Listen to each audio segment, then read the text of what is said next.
హనుమంతుని పెండ్లు ఎప్పుడంటే రేపే అన్నట్టు తెలంగాణ రైతులకు యూరియా కష్టాలు తీరేది ఎప్పుడంటే రేపే అని చెప్పుకునేటట్టు చేస్తున్నది కాంగ్రెస్ సర్కారు. మరి లేకపోతేంది, వానకాలం అంటే అంచనాలు తప్పినాయో అసలు కాన్నే తగ్గిందో చెప్పుకున్నారు కానీ యాసంగి పంటలకు కూడా యూరియా గతి లేకుంటే రైతన్నలు ఏడిపోవాలి. చూడుండ్రి, యాసంగి సీజన్ మొదలే కాలేదు కానీ యూరియా కష్టాలు మాత్రం మొదటికే వచ్చినాయి.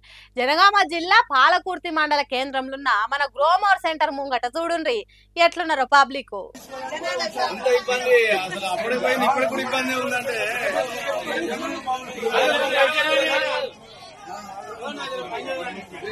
కిలోమీటర్ల కొద్ది లైన్లు, అటు ఆడోళ్ళు ఇటు మోగోళ్ళు యాసంగి పంటలకు యూరియా కావాలని బార్లు తీరిండ్రు.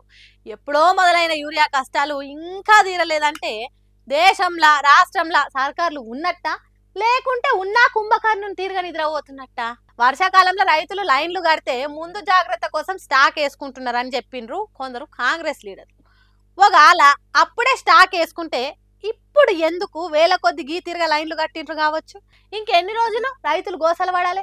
ఈ కష్టాలు తీర్చే నాదుడే లేడా కేంద్ర రాష్ట్ర సర్కార్లల్లో? యాసంగి పంట కాలము ఇంకా మొదలే కాదు. పురాగా మొదలై పంటకు ఎరువులేయాల్సిన కాలం వస్తే ఇంకెట్లుండాలి యూరియా సెంటర్ల కాడ? ఇంత పట్టింపు లేని తరం ఉంటుందా? యాసంగి పంటలకైనా సరిపోను యూరియా తెప్పించి రైతుల కష్టాలు తీర్చేయాలి అనే ఆలోచన లేకుంటే ఎట్లా? ఇంకెంతకాలం ఈ యూరియా కష్టాలు అని బాధపడుకుంటా బార్ల కొద్ది లైన్లు కట్టిండ్రట రైతన్నలు. ఏందో ఏమో ఈ కాంగ్రెస్ సర్కారు వచ్చిన కాడ నుంచి యూరియా కష్టాలు రైతులకు ఉరితాడు తిరగయి ఆలాడుతున్నాయి.